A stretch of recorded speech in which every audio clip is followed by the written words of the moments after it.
You wanna know why you feel like shit on a day-to-day basis? It's because you live like a crap. You've done the actions to end up in a spot in the situation where you feel like shit. My name is AJ. I read books, summarize them into valuable little bits of content so that we can both learn how to improve our lives. Clearly, you're interested in that, so click down and subscribe.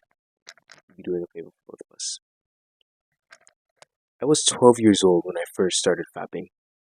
12, like in 7th grade.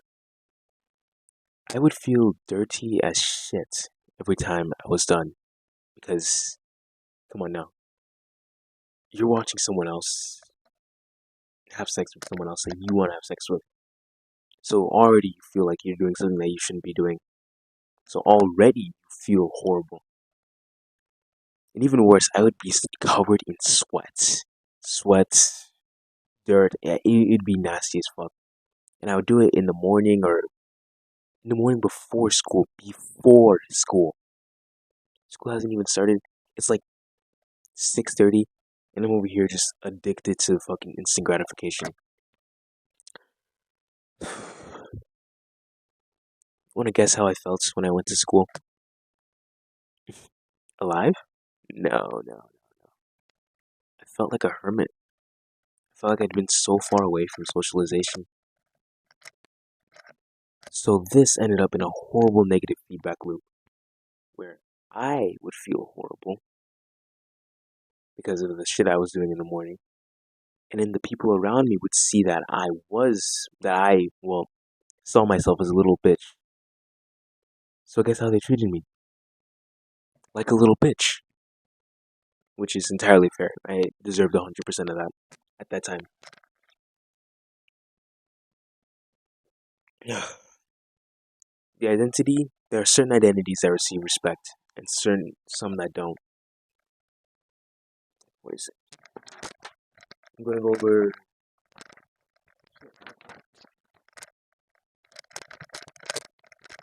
doing what's right keeps your conscience satisfied, and this builds self-confidence. When we do what is known to be wrong, two negative things happen.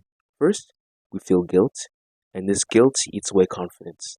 Second, other people sooner or later find out and lose confidence in us. So it's bad enough you don't have confidence in yourself, but other people don't trust you anymore. Could you imagine that? Oh, that's heartbreaking. I was gonna say, like, the only person that has trust in you is your mom.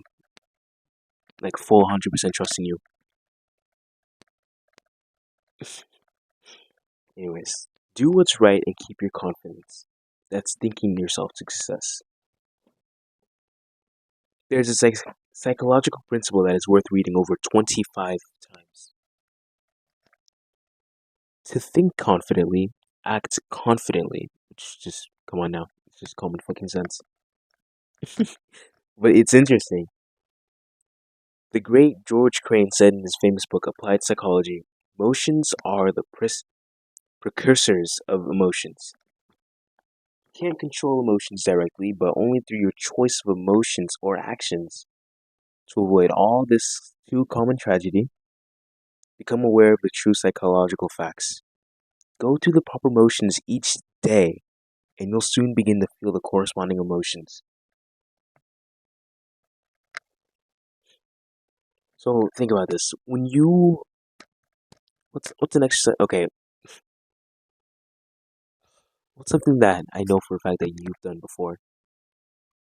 When you exercise, say you had a PE.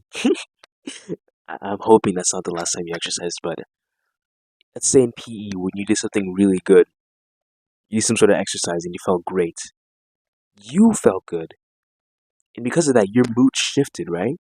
And when your mood shifted, the people around you noticed and they were like, hey, hang on now, this guy's feeling pretty great.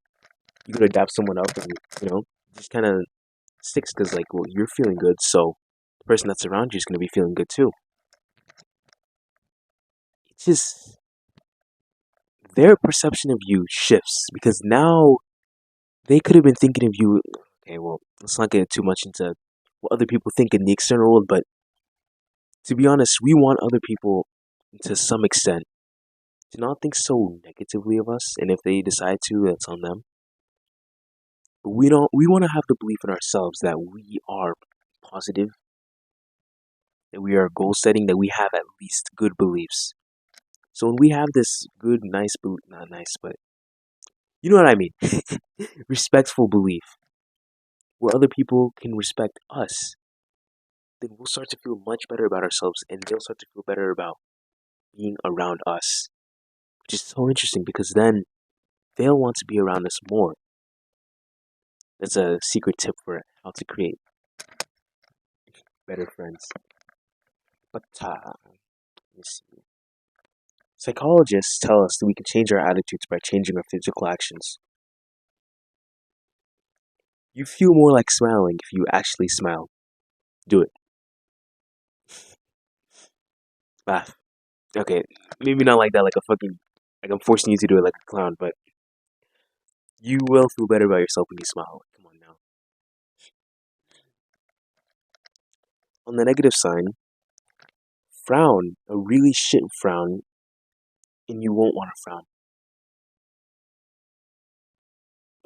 What? It's easy to prove that managed motions can change emotions.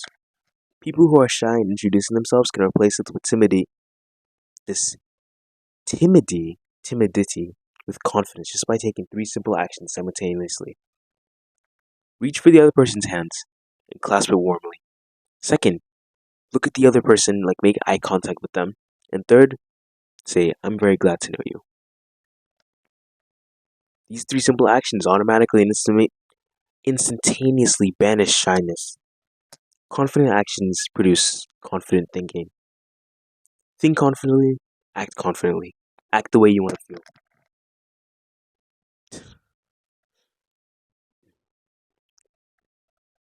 Try not to bullshit yourself though, because sometimes when you bullshit yourself, other people can tell.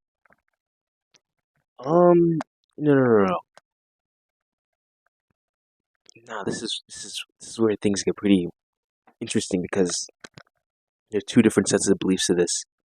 If you're a fapper, you are in the depths of degeneracy where you're just like a little fucking monkey bitch, then bullshitting yourself might help. If you bullshit your belief system to think that you're an attractive Chad, even though you're 30% body fat and you have snacks all around you and just piles of lotion and not wrappers, toilet paper around you, you're certainly bullshitting yourself. Certainly, but a belief like that is much better than the belief of continuing to be a crab in a bucket. That way, the only person that can throw you down, well, yeah, the only person that can throw you down is yourself. That's how beliefs work, right? You hold a belief in your mind about the world, and you stick to that no matter how, what's the word, beneficial it is for you. Because simply, oh fuck this, there's so many different topics I can go into. Damn. Either way, the reason why you feel like shit is because you've done the actions to deserve to feel like shit. Is that what you wanted to hear? I know that's what you wanted to hear. See you later.